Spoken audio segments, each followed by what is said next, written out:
সেই ইতালিতে বনি আমিনের সাথে লীগের নেতাকর্মীরা বা ইতালি প্রবাসী যা করলেন সেই ঘটনাটি আমরা দেখব। তো প্রথমে আমরা আওয়ামী সভানেত্রীর বক্তব্যটা শুনব। ছোট্ট বক্তব্য, এটা নিয়ে আলোচনা কম করলে হবে, কারণ তিনি সোজাসাপটা বলেছেন। রীতিমতো তিনি চ্যালেঞ্জ ছুড়ে দিয়েছেন, যদি কারো সেরকম সাধ্য থাকে চ্যালেঞ্জটা গ্রহণ করুক, এরকমভাবে তিনি বলেছেন। আমরা বরঞ্চ আওয়ামী সভানেত্রীর সেই বক্তব্যটি শুনি, তারপরে আলোচনা করি। শুনুন। ইনশাল্লাহ দেশে ফিরে আসবো। তরিক আছি, জেল জুলুম কি কি লাগবে সব রেডি করে ফেলেন, কোনো অসুবিধা নেই। আমি চ্যালেঞ্জ হিসেবে দিচ্ছি, আমি যাবো, দেন করবো, কোনো অসুবিধা কি বলে তো কোনো হয় গুলি খেয়ে মরবো, নয় ফাঁসিতে মরবো, মরতে তো একদিন হবে, নয় এমনি মরে যাবো, কিন্তু দেশের মানুষের কল্যাণে আমি যাবো, এটা হলো বাস্তব কথা। শুনলাম আমাকে চিফ প্রসিকিউটর বলে দিল যে 5 তারিখে বলে 5 জুলাই যে আমাকে দেশে ফিরতে হবে। আমি রাজি, আমি ফিরবো, আমি আসছি, যেই বললাম আমি যাবো না, এভাবে ফেরা যাবে না, এই নিয়ম মানতে হবে, ওই আইন মানতে হবে, সেই আইন মানতে হবে। আর আমি যখন কথা দিয়েছি আমি তো যাবো, এটা নতুন, আমি 81 সালে জিয়াউর রহমান বাধা দিয়েছিল, সেই বাধা অতিক্রম করে আমি বাংলাদেশে ফিরেছিলাম। 2007 সালে মঈনুদ্দিন ফখরুদ্দিন রিয়াজউদ্দিন বাধা দিয়েছিল, আমি সেটা মোকাবেলা করে দেশে ফিরেছিলাম। এবারও আমি ইনশাল্লাহ যাবো। প্রিয় দর্শক, কে বললেন আশা করি স্পষ্টতই বুঝতে পেরেছেন। এটা তিনি নিজেই বললেন যে হ্যাঁ, এটা আমি চ্যালেঞ্জই দিচ্ছি, কেউ গ্রহণ করলে করুক। চিফ প্রসিকিউটর মহোদয় তিনি তো বলছিলেন যে আসুন, আগস্টের মধ্যে ফিরে আসুন। তিনি ফিরে আসার কথা বলছেন, এখন কেন নানান তালবাহানা যে না এইভাবে আসা যাবে না, এইভাবে আসা যাবে না, এইভাবে আসতে হবে। আমি আপনাদেরকে বারবার কিন্তু বলেছি, আর আগের আলোচনা, আপনারা যারা আমার আলোচনা প্রতিনিয়ত শোনেন তারা কিন্তু ইতিপূর্বে জানতে পেরেছেন যে আমি বলেছি তিনি নিজের জীবনটাকে উৎসর্গ করে দিচ্ছেন বাংলার জন্য, বাংলার মানুষ, বাংলার রাজনীতির জন্য, তার দলের জন্য। এটা তার কথা বা তার বক্তব্য শুনলে স্পষ্টভাবেই বোঝা যায় যে তিনি নিজেকে উৎসর্গ করে দিচ্ছেন। কারণ খুবই, এটা যদি বলেন যে নিজের ভালো বোঝেন, এরকম কোনো ব্যক্তি আমার মনে হয় যে এইভাবে সিদ্ধান্ত নেবেন না। তিনি জানেন তার রায় অলরেডি ঘোষণা করা আছে, 5 থেকে 600 মামলা তার উপর দেওয়া আছে, একের পর এক মামলা হয়ে যাচ্ছে। এত কিছুর মধ্যেও বিশ্বের পরাশক্তি, মোড়ল, দাদাগিরি যারা দেখান তারা তার শত্রু। বর্তমান বাংলাদেশের সক্রিয় রাজনৈতিক দল প্রায় সবাই তার শত্রু। তারপরে তিনি নিজেকে উৎসর্গ করেছেন এবং আসবেন, চ্যালেঞ্জও ছুড়ে দিয়েছেন রীতিমতো। এটা নিজের ভালো বোঝেন এরকম কেউ করবে না। তার মানে কি তিনি নিজের ভালো বুঝতেছেন না, তিনি দেশের, দশের এবং তার দলের ভালো বুঝতেছেন। সেজন্য আমি কিন্তু বলছি এবং এখনো বলতেছি তিনি নিজেকে উৎসর্গই করছেন। কারণ এই সমস্ত বক্তব্য শোনার পরে এই কথা ছাড়া আর কি বলতে পারেন আপনি, নিজেকে উৎসর্গ যে তিনি করেছেন। যাই হোক, আমরা এখন আরেকটি ছোট্ট ক্লিপ দেখব। সেই ক্লিপটি হলো ইতালি আওয়ামী লীগ বনি আমিন নামক এক ইউটিউবার, ইনফ্লুয়েন্সার, সোশ্যাল ইনফ্লুয়েন্সার। আগে দেখি আমরা ভিডিওটি, দেখুন। বিরাট মায়ের চুরি, বিরাট খানগির বলা, বিরাট খানগির বলা, বিরাট মায়ের চুরি, মৌলবাদী খানগির বলা, বিরাট খানগির বলা, বিরাট মায়ের চুরি, বিরাট খানগির বলা, মৌলবাদী খানগির বলা, মৌলবাদী খানগির বলা, মৌলবাদী খানগির বলা,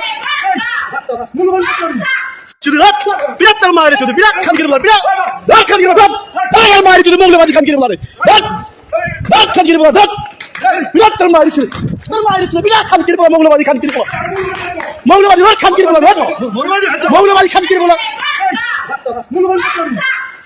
প্রিয় দর্শক, সেখানকার স্থানীয় যারা, একজন মেয়ে কণ্ঠ থেকে বেশি আসলো, পাস কর এরকম, মানে বন্ধ করো।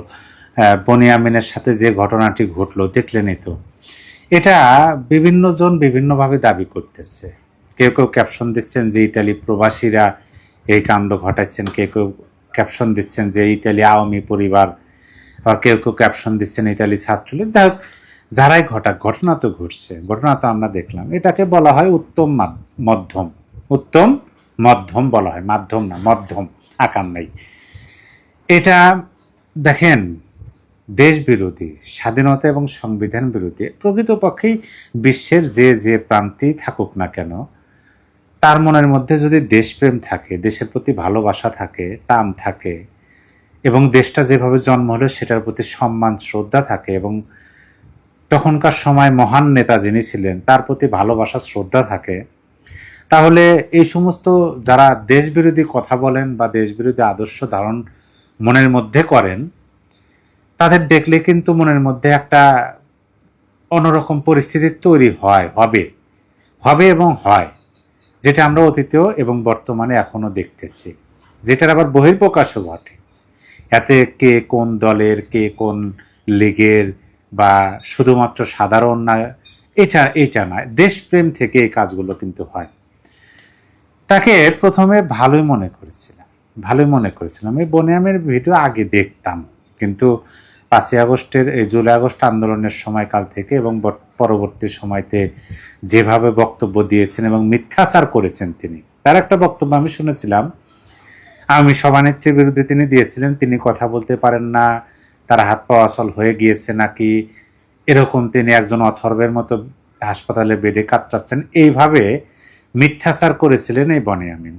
এটা কিন্তু বাস্তবতা। তিনি একটা এরকম কথা বলেছিলেন, তিনি এরকম বার্তা দিয়েছিলেন। পরবর্তীতে যখন এইটা নিয়ে ব্যাপকভাবে নিউজ বা আলোচনা শুরু হলো, আমরা একটু অনুসন্ধান করলাম, জানতে চেষ্টা করলাম। পরবর্তীতে যখন জানতে পারলাম যে বনিয়ামিন একেবারে অসত্য তথ্য দিয়েছেন, তার কথার কোনো ভিত্তি নাই, মন গড়া কথা বলেছেন বিভ্রান্তি তৈরি করার জন্য এবং আওয়ামী লীগের নেতাকর্মীদের মন ভেঙে দেওয়া, প্লাস দেশের মানুষের মনের মধ্যে একটা অস্থিরতা তৈরি করা, এটাই তার মূল লক্ষ্য ছিল বলেই যখন আমরা বুঝতে পারলাম আমি, তখন থেকেই আদৌ এই বনিয়ামিনের প্রতি নাই। আমি ভাবতাম যে এরকম ঘটনা বোধহয় বনিয়ামিনের সাথে ঘটবে বা ঘটতে পারে, এরকম একটা ধারণা আমার মধ্যে ছিল। কারণ আমরা তো জানি যে বা পৃথিবীর প্রতিটা আনাচে কানাচে আওয়ামী লীগের লোকজন আছে। আওয়ামী লীগ বলতে কি, বাংলাদেশের লোক কম আর বেশি আছেন। আর আপনি যাই বলুন না কেন, দলমত নির্বিশেষে শুধুমাত্র ওই একটা দল, যে একটা দল বাংলাদেশে এখন বিরোধী দলের আসনে বসেন, বাংলাদেশের সংবিধান ছুড়ে দেওয়ার কথা বলেন, মহান জাতীয় সংসদে দাঁড়িয়ে মুক্তিযুদ্ধকে মেনে নিতে পারেন না, সেই দলটার যারা নেতাকর্মী, তারা বাদ দিয়ে দলমত নির্বিশেষে বিশ্বের যেখানেই বাংলাদেশের মানুষ আছেন, তাদের মধ্যে দেশপ্রেম আছে।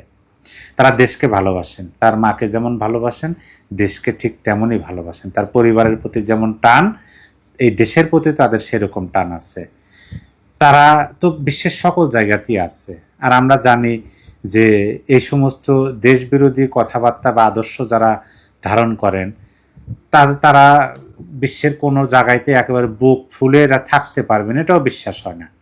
কারণ দেশবিরোধী কোনো শক্তি কি বিশ্বের কোনো রাষ্ট্রে মাথা উঁচু করে থাকতে পারেন?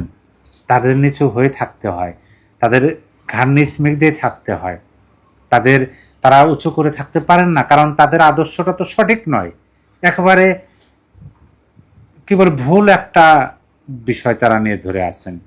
একটা সময় এই দেশের মানুষ নির্যাতিত ছিলেন, নিপীড়িত ছিলেন, সেগুলোর হাত থেকে রক্ষা পাওয়ার জন্যই তো দীর্ঘ 9 মাস রক্তক্ষয়ী যুদ্ধ হয়েছে এই বাংলাদেশ জন্ম দেওয়ার জন্য। স্বাধীন একটা ভূখণ্ড হয়েছে পৃথিবীর মানচিত্রে। আর সেইটাকে যারা অস্বীকার করেন, তখনকার সময় বিরুদ্ধে যারা সশস্ত্রভাবে কাজ করেছেন, এখন সেই আদর্শ যারা ধারণ করেন এবং দেশটা আগের মতো দেশের মানুষকে নির্যাতন নিপীড়িত করার জন্য যারা পায়তারা করেন, তাদেরকে তো দলমত নির্বিশেষে সাধারণ মানুষ কোনোভাবে মেনে নেবে বলে আমার মনে হয় না। প্রিয় দর্শক, এ বিষয়ে আপনার কিছু বলার থাকলে অবশ্যই কমেন্ট বক্সে লিখে জানিয়ে দিতে পারেন।